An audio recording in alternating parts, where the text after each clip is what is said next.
Welcome back to your pure commerce वाले। स्वागत करते हैं आपका बहुत बहुत। आप सभी का अभिनंदन है और मात्र शक्ति को वंदन है। चैनल पे पहली बार आए हैं तो लाइक कीजिए, सब्सक्राइब कीजिए एंड चैनल को शेयर कीजिए। तो आज हम पढ़ेंगे consumer behaviour and market segmentation के बारे में, और हमारी यूएसपी है कि हम ऐसे पढ़ेंगे कि आपने आज तक नहीं पढ़ा होगा। टॉपिक सीधा क्लैरिटी के साथ आपके अंतर्मन को छुएगा। तो सीधा करते हैं स्टार्ट। आप कॉमर्स के किसी फील्ड में हो, ये आपकी हेल्प करेगा। आइए सीधा देखिए, कंज्यूमर बिहेवियर यानी कि एक कंज्यूमर का क्या बिहेवियर होता है किसी भी प्रोडक्ट को लेके स्टार्टिंग में। ठीक, इसके अंतर्गत सबसे पहले हम पढ़ेंगे ये आपके सामने, और ये आपकी नॉलेज के लिए बता दें, ये आपकी है अरिहंत बुक और फिर यूजीसी नेट जेआरएफ एग्जाम। ठीक है, हम प्योरली बुक से पढ़ रहे हैं ताकि हर एक कॉन्सेप्ट डीपली क्लियर हो। Bias decision process for new product. The bias decision for existing product and new product varies. यानी कि जो बायर है उसका डिसीजन चेंज होता है नए प्रोडक्ट के लिए और पुराने के लिए। In the existing product consumers have the option to search for information and evaluate them. पहले पढ़ लेते हैं। But in case of new product such option does not exist. वो कह रहा है कि इन द एग्जिस्टिंग प्रोडक्ट, जो कि प्रोडक्ट आप मार्केट में पहले से है, consumers have the options to search for information. Suppose कीजिए कि आपको कोई परफ्यूम लेना है, सपोज कीजिए, तो मार्केट में क्या अवेलेबल है, एक्स गूगली सपोज कीजिए, और आपका जो बहुत चल रहा है आजकल फॉग सपोज कीजिए, और भी बहुत सारे हैं।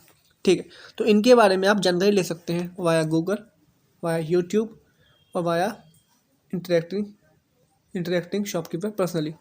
बट कोई नया ही प्रोडक्ट अभी आया है, कोई परफ्यूम नया आया है एकदम, आप लेने गए और परफ्यूम में और कोई नया आया है, क्या, प्योर नाम से, प्योर परफ्यूम के नाम से। तो इसके बारे में आप थोड़ा सोचो विचार करोगे। तो ये कहना चाह रहा है वो। चलते हैं आगे। So it is necessary to understand new consumer comes to new about the product. तो ज़रूरी है कि कंज्यूमर को पता लगे कि नया प्रोडक्ट आया है। This process is known as adoption. तो कंज्यूमर लेगा, उसको कहेंगे एडॉप्शन। तो सीधे चलते हैं, प्रोसेस क्या है देखिए, आपके सामने है। सबसे पहले किसी भी प्रोडक्ट के बारे में आपको अवेयरनेस होगी, फिर आपका इंटरेस्ट होगा, फिर इवैल्यूएशन होगा, trial, adoption. Let's take an example. कोई परफ्यूम आया है, प्योर परफ्यूम, प्योर परफ्यूम के नाम से। ओके, सबसे पहले आपको पता चला, अवेयरनेस हुई कि ऐसा कुछ है, फिर आपका इंटरेस्ट जागा, क्योंकि आप सपोज कीजिए आपके साथ के एक दो व्यक्तियों ने ले लिया, तो आपको इंटरेस्ट लगा, नहीं अच्छा लगा, आपने इवैल्यूएट किया, मतलब कि आपने परखा चीज़ों को, एनालाइज किया, आपने उनसे बात करी दोस्तों से, या उनकी रेटिंग जानना चाहा, रिव्यू लिया, या थोड़ा आपने यूज़ भी किया, इवैल्यूएशन किया, फिर आपने कहा चलो सोचते हैं, ट्राई करते हैं, आपने कदम बढ़ाया और फिर आप अडॉप्ट करते हो। अडॉप्ट मतलब आप परचेज़ करते हो। तो नॉर्मली ये चीज़ें होती हैं जो कि सब कॉन्शियसली होती हैं हर इंसान के साथ। तो वो यहाँ पे है। तो वो सीधा पूछता है awareness, interest, evaluation, trial, adoption में कौन सा स्टेप नहीं है। ठीक है, एक तो बात हमने ये पढ़ी। ठीक है, और एक डेफिनेशन एनवी इनकी, फिलिप कॉटलर आप जानते हैं, modern father of modern marketing कह लो, या फिर मार्केटिंग में जो बहुत नाम चर्चित है, नाम तो और भी चर्चित है, लेकिन फादर ऑफ मार्केटिंग जिसको कहते हैं, फादर ऑफ मार्केटिंग, वो है हमारे Philip Kotler. According to Kotler, adoption is the mental process through which an individual passes from first hearing about an innovation to that adoption। कितनी अच्छी डेफिनेशन दी इन्होंने कि एडॉप्शन एक मेंटली प्रोसेस है, क्योंकि आप इवेल्युएट करते हो, इंटेलेक्चुअली चीज़ों को परखते हो, प्रैक्टिकली यथार्थ रूप से देखते हो, थ्रू विच, जिसके द्वारा individual passes from first training, आपको पहली बार अवेयरनेस होती है कि इस नाम का प्रोडक्ट भी है। जैसे आपको पहली बार चल रहा होगा पता कि हमारा प्योर कॉमर्स वाले चैनल है कॉमर्स के नाम से, तो ये चीज़ about an innovation to final adoption. और फिर आपको क्वालिटी कंटेंट अच्छा लगा तो आप इस चैनल पे आएंगे बार बार, आपको अच्छा लगेगा कॉन्सेप्ट क्लियर करना। तो ये उसकी बात कर रहा है। ठीक है, ओके, अब चलते हैं आगे। अब दो मॉडल हैं हमारे, buyer behavior model. The more rational part of a consumer behavior or his evaluation of the choices before him has been expressed in several model. वो कह रहा है कि जिस तरीके से जो कंज्यूमर कोई भी प्रोडक्ट खरीदता है या बिहेव करता है, उसकी जो चॉइसेस होती हैं, एवोल्यूशन का तरीका होता है, उसके बहुत सारे मॉडल हैं। यहाँ पे बेसिकली दो गिवन है। पहला है conjunctive. Here the consumer finds minimum level for each attribute of a product or service he considered desirable. He eliminates those products and services that fall short on any of these attributes. वो कह रहा है ये fixes होगा, financial fixes होगा, ठीक है। यहाँ पे जो कंज्यूमर है वह फिक्स कर देता है minimum level of each attribute for a product और सर्विस। यानी कि सपोज कीजिए हमको कुछ भी सामान लेना है, सपोज कीजिए घर के लिए कुकर लेना है, तो आप पहले ही सोच लोगे इसमें ये क्वालिटी होनी चाहिए, सीटी इतनी ऐसी हो, इसकी जो रबर हो वो प्रॉपर हो, उसका जो आउटलुक है वो ठीक हो, और जो अंदर की जो प्रोसेसिंग है वो भी इसकी ठीक हो।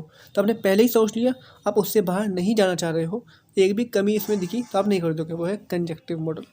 दूसरी ओर disjunctive model. Here the consumer considers what meets at least one minimum attribute level. वहीं आप ऐसे समझो इसको, जो डिसजंक्टिव मॉडल को फॉलो करता होगा वो कूल माइंडेड है। वो कह रहे हैं कि भाई मिल गया ना, हॉकिंस का कुकर मिल गया, क्वालिटी हाई है रहनी है, तो वो एट्रीब्यूट्स में नहीं जाता। वो कहता है चलो एक दो चीज़ भी हो गई, सीटी ठीक है, रबर ठीक है, एक चीज़ नहीं है तो कोई बात नहीं चलेगा। तो वो है आपका डिसजंक्टिव मॉडल।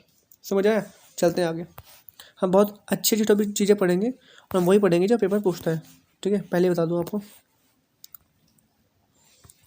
देखिए नेक्स्ट टॉपिक बहुत ही उम्दा टॉपिक, मार्केट सेगमेंटेशन। मतलब मीनिंग समझ लीजिए, ये पूरा मार्केट है, ये प्रोड्यूसर है और मार्केट में सपोज कीजिए 100 लोग हैं, सभी की चॉइसेस अपनी अपनी है, ब्रांड अपने अपने हैं, अपना अपना सोचना तरीका मेंटेलिटी है। तो पूरे मार्केट को 100 लोगों को टुकड़ों में बांट देना, 10-15 ग्रुप में बांट देना, तो फिर स्पेसिफिकली उन्हीं को टारगेट करना। ये मालिक है, प्रोड्यूसर है, उसे कहते हैं मार्केट सेगमेंटेशन। मार्केट जानते हो आप, सेगमेंट मतलब होता है छोटे छोटे समूह।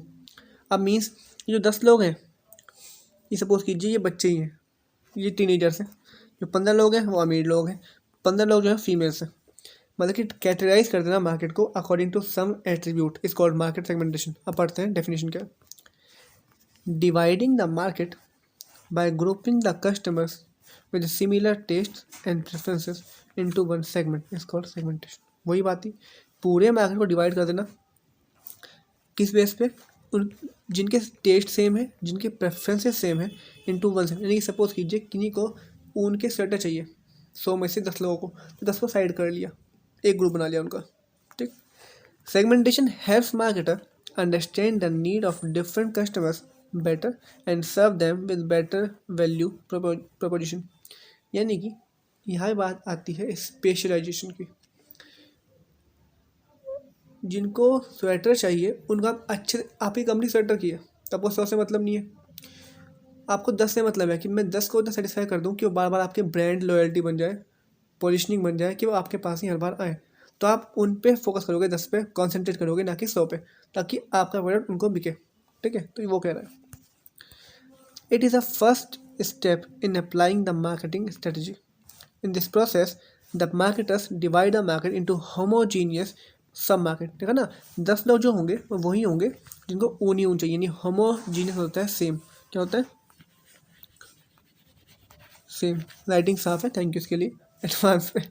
Homogeneous sub market on the basis of segmentation the company prepare and follow different marketing program for different segment. देखो कंपनी ने डिसाइड कर लिया, 10 लोगों को अलग कर लिया, फिर इनके लिए प्रॉपरली मार्केटिंग प्रोग्राम बना रही है कि इनको टारगेट कैसे करें, to ensure better customer relationship. वही बात है कि अपनी ब्रांड लॉयल्टी बढ़ाने के लिए, अपनी रिलेशनशिप बढ़ाने के लिए आप फोकस कर रही है, ठीक है।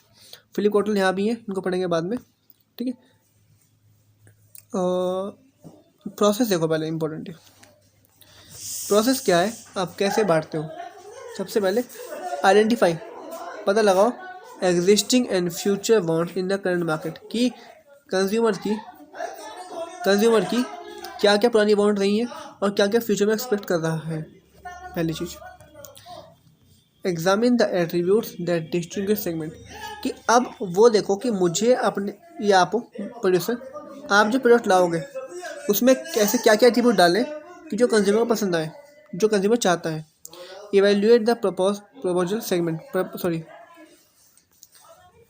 Evaluate the propose segment, evaluate the propose segment, यानी कि आप जब सेगमेंट बनाया उसका बेहतर से बेहतर करने की कोशिश कर रहे हो, सिंपल। ठीक है, तो आज मैंने पढ़ा सेगमेंटेशन के बारे में, मॉडल्स के बारे में और बेसिस के बारे में। तो कैसे लगी वीडियो आप कमेंट कीजिए, जो भी पूछना हो। मिलते हैं नेक्स्ट वीडियो में। Thank you so much. ओम शांति।